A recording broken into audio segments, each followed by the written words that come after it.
आज आगे नंबर अच्छा चल रहा है। गत 15 अगस्त को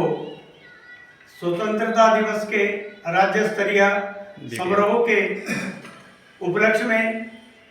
हिमाचल प्रदेश के माननीय मुख्यमंत्री जी ने हमीरपुर में राज्य स्तरीय समारोह में कार्यक्रम में पेंशनों और कर्मचारियों को लेकर के जो घोषणा की, उससे प्रदेश के करीब 5 लाख कर्मचारी और पेंशनर बहुत हताश और निराश है। पेंशनों को उम्मीद थी कि इस अवसर पर मुख्यमंत्री जो हमारे पेंशनों की और कर्मचारियों की करोड़ों रुपए, सैकड़ों करोड़ रुपए की जो देनदारी है उसके लिए कुछ राहत देंगे, लेकिन ऐसा नहीं हुआ। इसको लेकर के हमारे संयुक्त संघर्ष समिति इसके ऊपर कड़ी आपत्ति जाहिर करती है और मुख्यमंत्री जी ने वादा खिलाफी करके और हमारी देनदारियों को न दे करके हमारे साथ एक बार फिर से विश्वासघात किया है, चीटिंग की है। इसकी संघर्ष समिति की ओर से मैं माननीय मुख्यमंत्री की भर्त्सना करता हूं और उनकी आलोचना करता हूं। ये बड़ी दुर्भाग्य की बात है कि माननीय मुख्यमंत्री ने गत 13 मई को संयुक्त संघर्ष समिति के साथ जो वार्ता हुई थी, उसमें माननीय मुख्यमंत्री ने खुद ये माना था कि जो 16 जनवरी से लेकर के 22 के बीच में सेवानिवृत्त हुए हैं, उनके कुल जो उनकी देनदारी है उसका 40% का भुगतान जो है कर दिया जाएगा जुलाई तक, और साथ में 2 किस्तों की घोषणा का भी हमें आश्वासन दिया था कि 15 अगस्त को मैं 2 किस्तें जो है जारी करूंगा। लेकिन बड़े दुर्भाग्य की बात है कि मुख्यमंत्री ने वादा खिलाफी की और इसको लेकर के हमारे जितने भी पेंशनर हैं वो सब हताश और निराश है। बड़े दुर्भाग्य की बात है कि एक तरफ सरकार ये कहती है कि हमारी वित्तीय स्थिति ठीक नहीं है और हमारे पेंशनरों की जो हजारों करोड़ रुपए की देनदारी है उसके ऊपर कुंडली मार के बैठी है, और आज से नहीं 2.5 सालों से लगातार सरकार जो है हमारा शोषण कर रही है। इतने 2 बार हमारे प्रदेश में संयुक्त संघर्ष समिति ने आंदोलन किए, उसके बाद दबाव में आके सरकार ने कुछ राहत दी, लेकिन ये आधी अधूरी घोषणा की, इसकी हम भर्त्सना करते हैं, निंदा करते हैं। हिमाचल प्रदेश के सरकार एक तरफ जहां अपने मित्र मंडली को, जिसमें दर्जनों उनके सलाहकार, चेयरमैन, वाइस चेयरमैन और एक 100 के करीब एडवोकेट की जो फौज भर्ती कर रखी है, उनके ऊपर और मंत्रियों के और विधायकों के जो आवास हैं उनके रेवोल्यूशन के लिए करोड़ों रुपए जो है खर्च कर रहे हैं। इस तरह से सरकार अनावश्यक रूप से करोड़ों रुपए का जो है खर्च महीने में कर रही है, लेकिन जो हमारी देनदारी है उसके ऊपर कुंडली मार के बैठी है। इसको लेकर के गत 8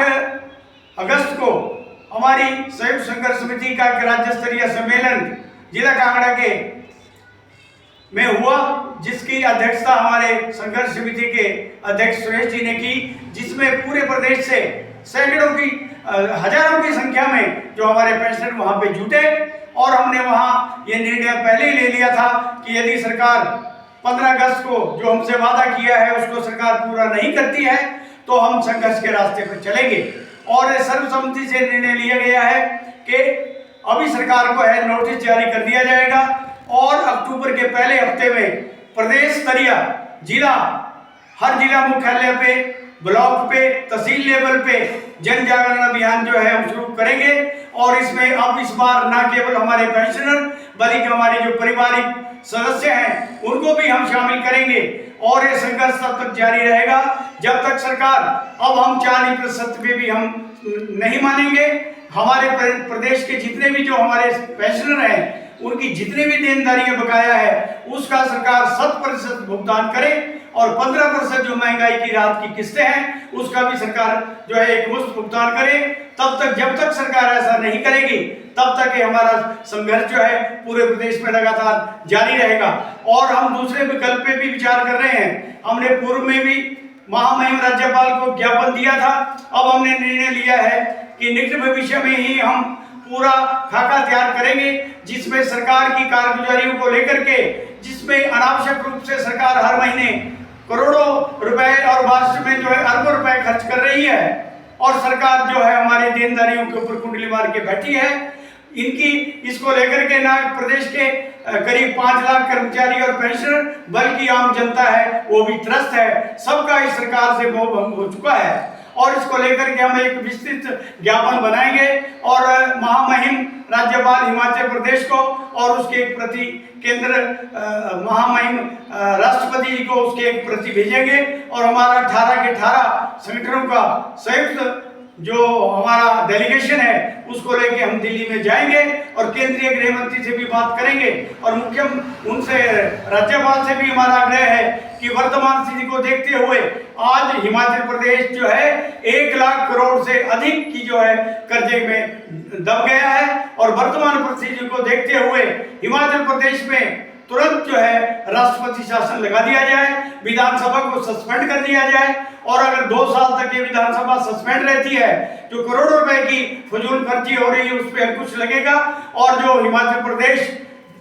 इसमें डूब गया है करोड़ों रुपयों के कर्ज में उससे उसको मुक्ति मिलेगी और जो हमारा हक है उसके भी स्थिति जो है सरकार देने की स्थिति में रहेगी। तो मैं सरकार को पुनः चेतावनी देना चाहता हूं हिमाचल प्रदेश संयुक्त संघर्ष समिति की ओर से कि यदि सरकार समय रहते हमारी इन मांगों को पूरी नहीं करती है तो इस बार जो है आर पार की लड़ाई होगी और 1-2 दिन का नहीं ये लगातार संघर्ष हिमाचल प्रदेश में जारी रहेगा जब तक हमारे जितनी भी देनदारी है उसका सरकार भुगतान नहीं करेगी और इसके लिए सरकार स्वयं जिम्मेवार होगी।